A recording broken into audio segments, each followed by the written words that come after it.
श्री राम। आप सभी के हृदयस्थ ईश्वर को वंदन करते हुए गोस्वामी तुलसीदास रचित श्री रामचरितमानस इस ग्रंथ का जो प्रथम सोपान अर्थात बालकांड का जो हम चिंतन कर रहे हैं, सज्जनों, यह हमारा कथा निरूपण क्रमांक 114। हमने पिछले कथा विभाग में सप्तर्षियों ने जो माता पार्वती के साथ संवाद किया, जिस संवाद के द्वारा सप्तर्षियों ने देवर्षि नारद के प्रति कुछ उपहासात्मक वचन कहे हैं, जिन्हें सीधे तौर पर अगर देखा जाए तो वह व्यंग ही निर्माण करते हैं। लेकिन सप्तर्षि जब ऐसे वचन कहते हैं तो उसके हृदय के अंदर एक शुद्ध भाव है। जो शुद्ध भाव समझना अत्यंत रहस्यमय है, और इसलिए हमने कल सप्तर्षियों ने जो कुछ वचन माता पार्वती के सामने उच्चारण किए थे, उन अर्थों के पीछे छिपा हुआ शुद्ध भावार्थ क्या है। सुनत बचन बिहसे ऋषय गिरि संभव तव देह। आपका देह तो पर्वत से उत्पन्न हुआ है, और आपने इसलिए जड़ता पूर्वक देवर्षि नारद के बोध को जान लिया, पकड़ लिया। जिस देवर्षि नारद के बोध के कारण दक्ष पुत्र पुनश्च अपने घर ही नहीं लौटे, चित्रकेतु का बना बनाया घर उजड़ गया, और हिरण्यकश्यपु भी भगवान के हाथों मारा गया। इन सभी के पीछे अगर कोई है तो देवर्षि नारद है। ऐसा कहकर देवर्षि नारद के प्रति माता पार्वती के मन में वह संशय निर्माण करना चाहते हैं, और ऐसे वचनों को माता पार्वती अति शुद्ध भाव से श्रवण कर रही है। देखिए, माता सती और महादेव की कहां पर यह जोड़ी टूट गई थी। जब उनके द्वारा ठीक से श्रवण नहीं हुआ, तब महादेव माता सती से बिछड़ गए। न माता सती ने अगस्त्य ऋषि के आश्रम में कथा सुनी, ना महादेव के द्वारा प्रभु रामचंद्र का जो स्वरूप उन्हें कहा था उसके प्रति उन्होंने श्रद्धा रखी। लेकिन पार्वती माता अब इतनी अनंत तपश्चर्या करने के बाद अत्यंत सावधानता से श्रवण कर रही है, और वह किसी भी हाल में अपने मन को संदेह में नहीं डालना चाहती है। देखिए, साधक और सिद्ध ये वैसे परमार्थ की अति संलग्न अवस्थाएं हैं। समर्थ ने दासबोध में साधक लक्षण लिखे हैं और सिद्ध लक्षण भी लिखे हैं। अगर उन दोनों लक्षणों को हम एक साथ पढ़े तो हमें उन दोनों में कोई फर्क नजर नहीं आता। अति उत्तम साधक यही सिद्ध है। लेकिन इन दोनों में एक छोटा सा अंतर ऐसा है कि साधक जो भी कुछ करे, उसके अंतःकरण में उस कृति के पश्चात संदेह वैसे के वैसा ही है। जैसे वो साधन करेगा, लेकिन अपने मन को शायद संदेह में डालेगा कि मैंने किया हुआ भगवत नाम क्या मेरे ईश्वर तक पहुंचा है, क्या मेरे सदगुरु को जानकारी है कि मैंने इतना नाम लिया है। तो यह संदेह उसके अंतःकरण में शायद वैखरी के रूप में नहीं, लेकिन वह निरंतर इन वचनों को अपने हृदय में जतन करता रहेगा। और जो सिद्ध है, वह जो भी करेगा वह अत्यंत निस्संदेह रूप से करेगा। कोई संदेह नहीं उसके मन में। वह अपने स्वयं को निरंतर उस अवस्था में जतन कर पाएगा, भले समाज की तरफ से कई परीक्षाएं उसकी हो।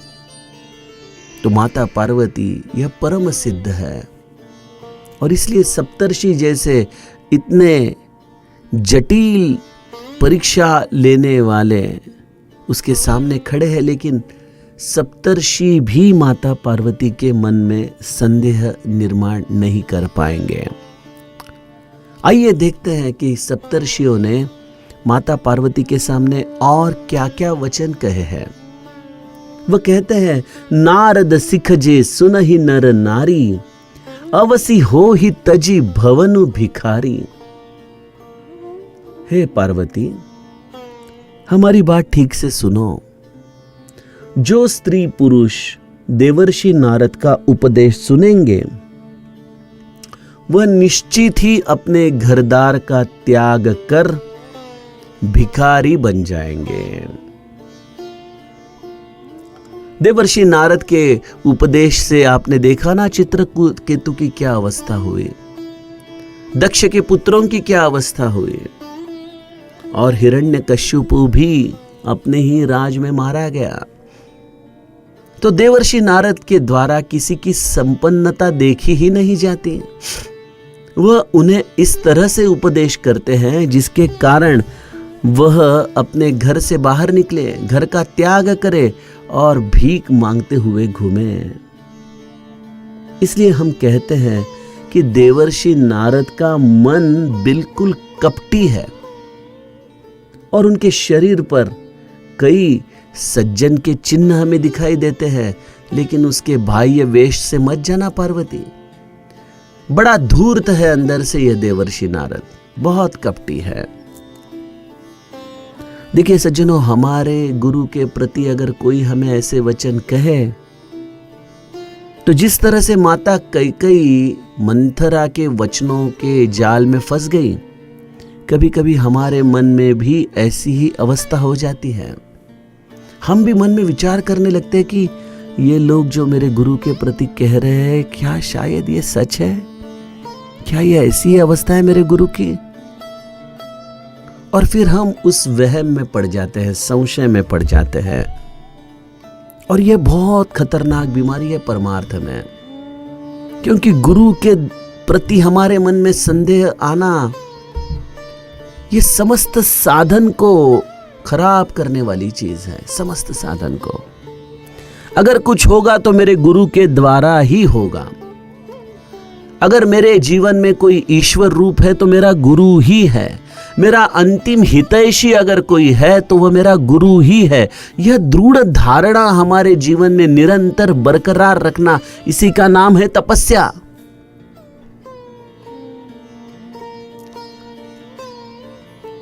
और देवर्षि नारद के प्रति यह जो सप्तर्षि ने विधान किया है कि उनके बोध पर जो चलेगा वह अपने घरदार को त्याग कर भिखारी बन जाएगा। तो इसका मतलब क्या है? भावार्थ यह है कि जो हम इस संसार को, इस प्रपंच को सत्य माने बैठे हैं, इसके अंदर आसक्ति से हर चीज को मेरा मेरा कहते हुए अपने हृदय से लगाए बैठे हैं, तो जब गुरु का, और वह भी ऐसे देवर्षि नारद जैसे समर्थ गुरु का बोध हमें जीवन में प्राप्त होता है, तो सबसे पहले हमारे जीवन से आसक्ति का वहम निकल जाता है, आसक्ति के पाश खत्म हो जाते हैं।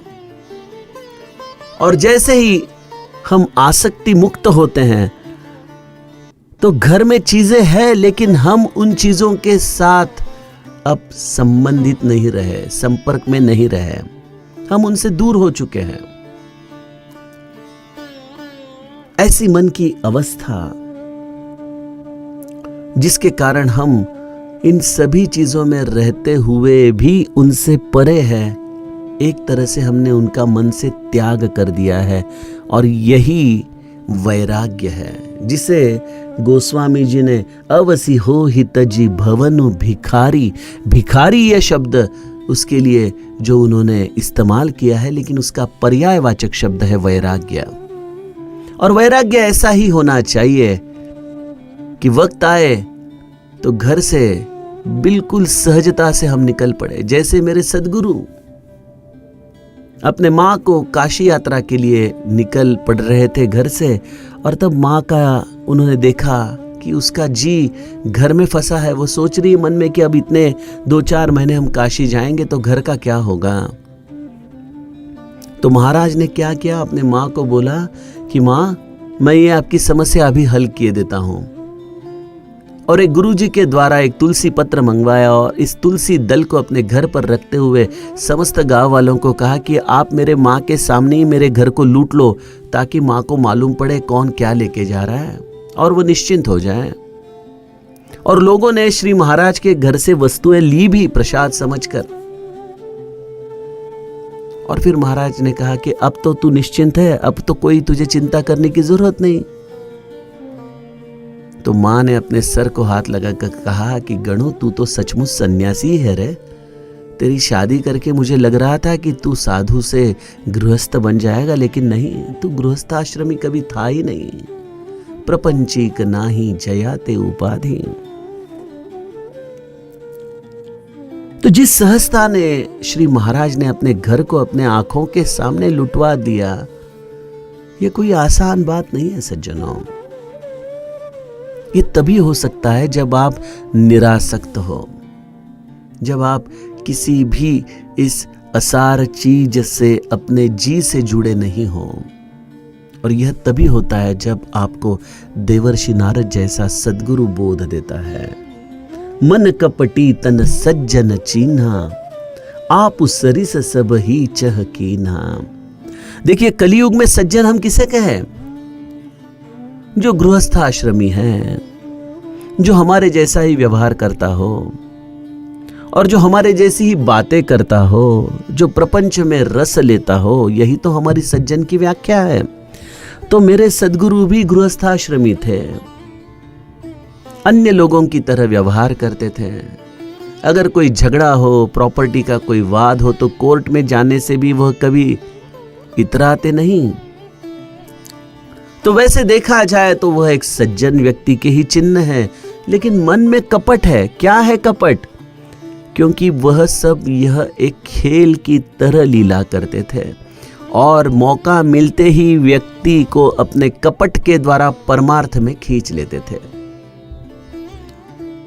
जैसे कोई छिपकली बिल्कुल शांत बैठी रहती है और तभी कोई मच्छर या कोई उड़ने वाला कृमि कीटक उसके पास से गुजरने लगता है। उसे लगता है कि यहाँ पे कोई नहीं है, लेकिन तभी उसकी जीभ झपट लेती है उसे और निगल लेती है तुरंत, और पूरा तुरंत स्वस्थ हो जाती है।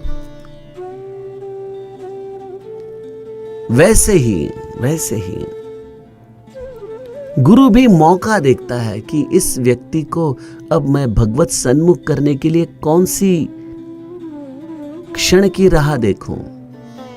और जैसे ही उसे मौका मिलता है वो झपट लेता है और लोगों को लगता है कि यह तो साधु हमारे जैसा ही गृहस्थाश्रमी है। लेकिन देखते ही देखते उसने उसके अंतरंग में ऐसा परिवर्तन कर दिया कि वह सामने वाला व्यक्ति ही साधु हो गया।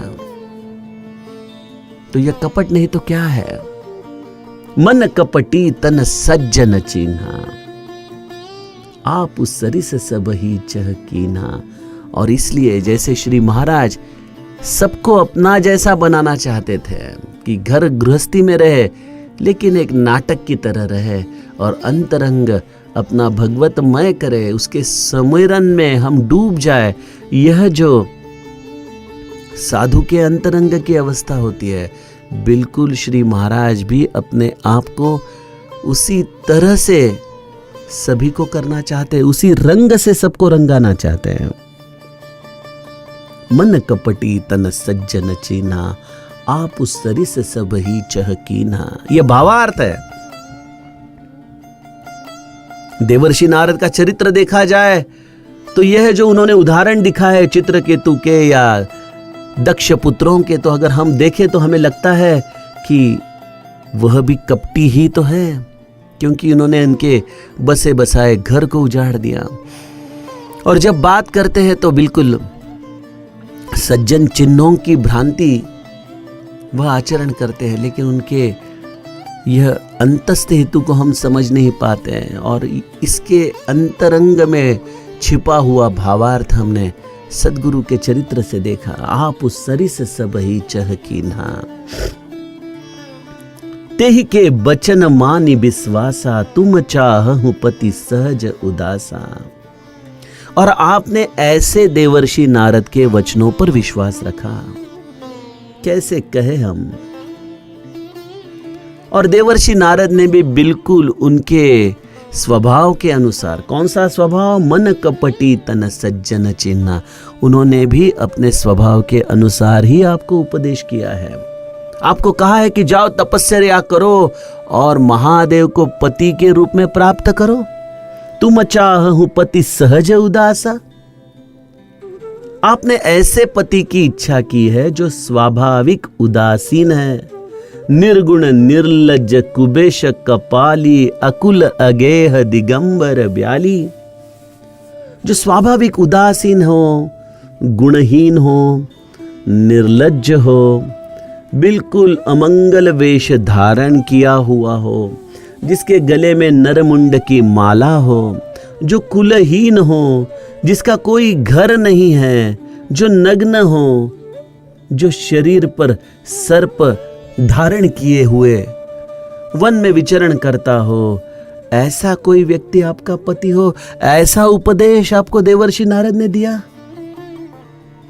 आहा, क्या देवर्षि नारद है, जैसा गुरु वैसी ही उसके सपने हैं। ऐसा कहकर सप्तर्षि माता पार्वती के मन में पुनश्च एक वहम निर्माण करना चाहता है। देखिए, एक स्त्री के रूप में अगर हम इस सप्तर्षि के संवाद को सुने तो कोई भी स्त्री कितना भी किसी के प्रति प्रेम करती हो, लेकिन जब यह सब ऐसे वचन सुने तो जरूर वह संदेह में पड़ सकती है। लेकिन यह माता पार्वती है, यह भवानी है, यह अंबिका है, यह दृढ़ निश्चयी है, यह पर्वत की कन्या है और इसलिए अपने निश्चय पर अत्यंतिक जड़ है। और वह अपने श्रवण के द्वारा अपने अंतरंग में कोई विकल्प लाना ही नहीं चाहती, कोई विकल्प। हमने बिल्कुल विस्तार से इन गुणों की चर्चा देवर्षि नारद ने जब पार्वती को मिलने वाले पति के जो लक्षण बताए थे, उनके द्वारा उस हर गुण की हमने चर्चा की है।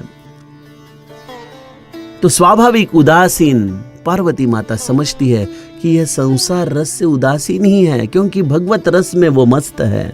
वह गुणहीन है, वो कैसे गुणों में रह सकते हैं, क्योंकि वह तो त्रिगुणातीत है। वह निर्लज्ज है, उन्हें कोई लज्जा नहीं। लज्जा तो उसे होती है जिसे कुछ छुपाना होता है, यह तो सत्य स्वरूप है, उसे कैसी लज्जा। बुरा अमंगल वेश धारण किया हुआ, अर्थात वह परमात्मा स्वरूप है, निर्गुण निराकार है, उसे हम मनुष्य रूप में देखते हैं, यही तो मनुष्य रूप उसका अमंगल रूप है। नरमुंडों की माला परिधान करने वाला, नरमुंड अर्थात हर व्यक्ति को उत्तम गति देने के प्रति उन्हें अपने हृदय से जतन करने वाला ऐसा मेरा महादेव है, जो हर एक व्यक्ति के कल्याण की ही इच्छा करे, ऐसा मेरा महादेव है। कुलहीन है, उसका कोई कुल हो ही नहीं सकता। उसके ऊपर कौन है, कौन है उसके ऊपर? वही तो उद्गम बिंदु है। और उसे घर नहीं है तो यह समस्त ब्रह्मांड ही उसका घर है, तो उसे अलग घर बनाने की जरूरत क्या है? वह नग्न है, अर्थात वह सत्य स्वरूप है और शरीर पर सर्प धारण किए हुए है, अर्थात इस दुनिया के जितने हलाहल विष है, जितने भी दंश करने वाले हैं, उन सभी व्यक्तियों को, तत्वों को भी जो अपने करुणा के रूप से धारण करे और उन्हें भी सन्मार्ग प्रदान करे, ऐसा मेरा महादेव है। और इसलिए माता पार्वती के मन में यह संवाद कोई संशय निर्माण नहीं कर रहा है। सप्तर्षि माता पार्वती की तरफ बिल्कुल बारीकियां से देख रहे हैं कि क्या माता पार्वती के मन में कोई संशय, कोई वहम। और इसलिए जैसे जैसे वह संवाद में अंदर अंदर जा रहे हैं, वह संशय की मात्रा बढ़ाते जा रहे हैं।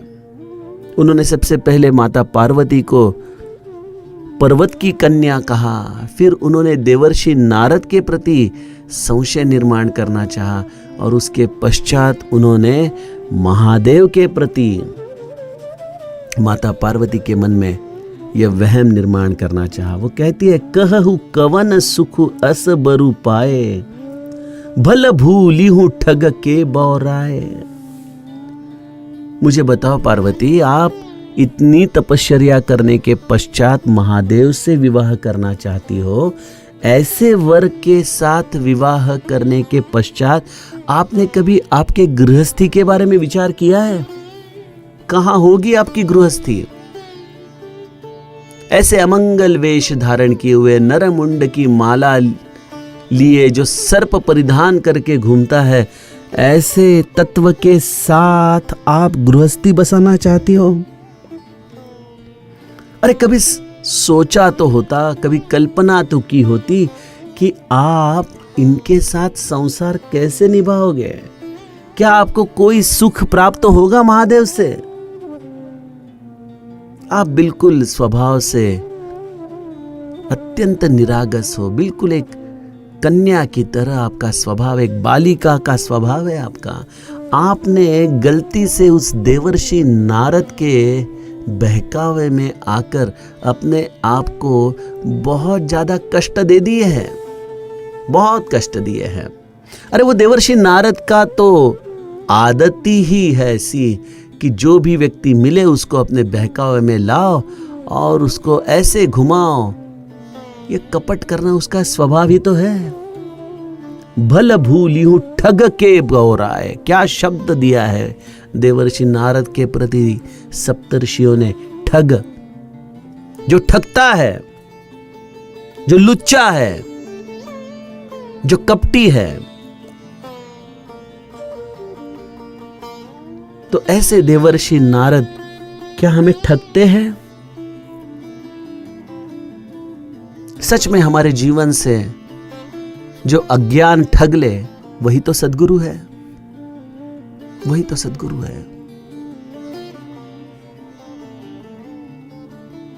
और उसे ठगने के बाद जो हमारे पास बचता है, वही तो आत्मज्ञान है, जिसे कभी चुराया नहीं जा सकता।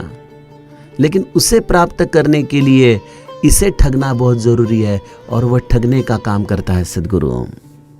भल भूली हूं ठग के बौराए।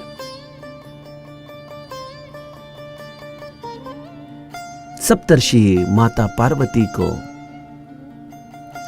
यह जो सीधे वचन हैं, जिनके द्वारा वह उसकी परीक्षा लेना चाहते हैं, वहम फैलाना चाहते हैं, लेकिन माता पार्वती अपने तपस्या के द्वारा इन वचनों में छिपा हुआ भावार्थ अपने हृदय में समझ रही है। पंच कहे शिव सती विवाही, पुण्य व डेरी मराए निताही। सप्तर्षि कहते हैं कि इसके पहले पंच आए थे और उन्होंने कहा था कि शिवजी और सती का विवाह हो, लेकिन सती का क्या हाल हुआ पार्वती? अरे थोड़ा ट्रैक रिकॉर्ड तो देखो महादेव का। हमने तो उसके रूप के बारे में आपको बता दिया, उसके साथ गृहस्थी करने से कोई सुख नहीं है, ये भी हम आपको बता रहे हैं। लेकिन अब ज्यादा दूर जाने की जरूरत नहीं। जिसके साथ आप विवाह करने जा रही हो, वह पहले से ही शादीशुदा है, क्या आप जानती हो? हाँ, यह ठीक है कि वह अब विधुर बन चुका है, उसकी पत्नी का अब देहांत हो चुका है, लेकिन उसे किसने मारा? कौन ऐसा पति है जो जानबूझ के अपने पत्नी को ऐसे स्थान पर भेजे जहां पे उसकी मृत्यु लिखी हो? और तभी दक्ष मना कर रहा था, लेकिन पंचों के मत अनुसार उसने अपने कन्या को महादेव के पास दिया, जिसके ऊपर उसका अतीव प्रेम था। लेकिन क्या हुआ परिणाम? माता सती ने अपने देह का त्याग किया और महादेव केवल देखते रहे। इसका त्याग कर कर उसका निधन का अगर कोई कारण है तो वह महादेव है। क्या तुम भी उसी राह पर आगे जाना चाहती हो? इतनी तपश्चर्या करने के बाद ऐसे पति को प्राप्त करना चाहती हो, और वो भी उस देवर्षि नारद के, उस ठग के कहने पर? ऐसे वचन जब मैं उच्चारण कर रहा हूं तो मेरे मन में भी लगता है कि शायद सप्तर्षि के जो वचन हैं उसमें छिपा हुआ भावार्थ निरंतर अपने मन में धारण करना बड़ा कठिन कार्य है। हम तो इन सीधे वचनों के द्वारा ही असमंजस में जाके शायद कैकेयी की तरह कह बैठे कि मंथरा तू जो कह रही है ना वो सही है। मेरे मन में भी ऐसी ही हलचल है, मैं किससे कहूं ये। क्या माता पार्वती को इन वचनों के द्वारा कोई फर्क नहीं पड़ता? उसका निश्चय तो देखना था सप्तर्षियों को, और इसलिए वो महादेव की निंदा उसके सामने करते हैं। देखिए, सती के रूप में जब माता पार्वती थी तब उन्होंने जब जब महादेव की निंदा जिस दक्ष की सभा में हुई तो तब उन्होंने बिल्कुल संताप से कहा था कि जहां महादेव की निंदा हो और जो उसे सुने उन्हें दंड अवश्य प्राप्त होता है। लेकिन अब सप्तर्षि महादेव की इच्छा के अनुसार ही यह वचन कह रहे हैं, और शायद माता पार्वती के हृदय में सप्तर्षियों के प्रति कोई नकारात्मक भाव न आने का कारण भी महादेव ही है, क्योंकि इसकी परीक्षा लेते वक्त महादेव ही है जो पार्वती को शांत रख रहे हैं। नहीं तो अन्यथा सती की तरह वह भी संताप से कह सकती थी कि एक लफ्ज भी आपने मेरे महादेव के प्रति कहा तो मैं आपकी जबान उखाड़ लूंगी। लेकिन उसने ऐसा कुछ नहीं कहा। वो बिल्कुल शांति से सप्तर्षियों के इस भ्रमात्मक वचनों को देख रही है। सप्तर्षि कहते, अब सुख सोवत सोचु नहीं, भीख मागी भव खाई। और जैसे ही सती का उसने त्याग किया, देखो कितना दुख लगना चाहिए था उसे, लेकिन अब तो वो बिल्कुल स्वतंत्र हो गया है। पहले गृहस्थ था तो थोड़ा बहुत तो हमारे जैसे लोगों के साथ उसका उठना बैठना होता था, लेकिन अब जब से सती ने उसे त्यागा है उसे किसी की चिंता ही नहीं रही। वो बिल्कुल बेफिक्र हो गया है। भीख मागी भव खाई, चार घर में जाएगा, भिक्षा मांगेगा और उस भिक्षा के द्वारा अपने क्षुधा तृप्ति करके बिल्कुल चैन की नींद वो सोता रहेगा। भीख मांगी भव खाई। मुझे कहो पार्वती कि ऐसे स्वभाव से जो निरंतर अकेले रहने के आदी है, जिन्हें भिक्षा प्रिय है, जिन्हें नींद प्रिय है, ऐसे व्यक्ति के साथ कभी गृहस्थी हो सकती है? और चलो मान लो आपकी उसके साथ जो चाहते हो उस तरह से सगाई विवाह हो जाए, आपको उसका साथ मिल जाए, लेकिन कभी आपने सोचा है आप हिमालय की कन्या हो, आपके घर में समस्त रिद्धि सिद्धियां उपलब्ध है, लेकिन ऐसे महादेव के साथ भिक्षा पात्र में आपको खाना खाना पड़ेगा, गुफाओं में उसके साथ गृहस्थी बितानी पड़ेगी। क्या आपको यह चीजें कल्पना करके डर नहीं लगता? क्यों कर रही हो इतनी तपश्चर्या? क्या निश्चय कर बैठी हो? कभी वस्तु स्थिति आपने देखी नहीं है, जानी नहीं है। यह तो आपका केवल एक कल्पना विलास है पार्वती, और इसलिए अभी भी वक्त गया नहीं है। हम सप्तर्षि है, आपका हित करना चाहते हैं। हम देवर्षि नारद की तरह आपको ठगना नहीं चाहते। हम आपको किसी भी तरह का झूठा वचन कह के बहकावे में नहीं लाना चाहते। हम आपके परम हितैषी है, इसलिए तो हम स्वयं आपके पास चलकर आए हैं, आपको समझाने के लिए कि आप जिस राह पर चल रही हो वह कतई आपके सुख की राह नहीं है। और इसलिए सप्तर्षि माता पार्वती के सामने ऐसे प्रश्न उठाकर उनके मन में वहम निर्माण करना चाहते हैं, और ऐसे वहम का क्षण पाकर ही उसे दूसरे तत्व के प्रति मन में विचार करने के लिए वह उद्युक्त करना चाहते हैं। सज्जनों, यह व्यभिचारी और अव्यभिचारी भक्ति के अंतर का एक सूक्ष्म चिंतन है जो सप्तर्षियों के द्वारा किए हुए प्रश्न के पश्चात हमें माता पार्वती के चरित्र में दिखाई देता है। आइए उसका चिंतन हम कल के कथा प्रवाह में करें। जानकी जीवन स्मरण। जय जय राम।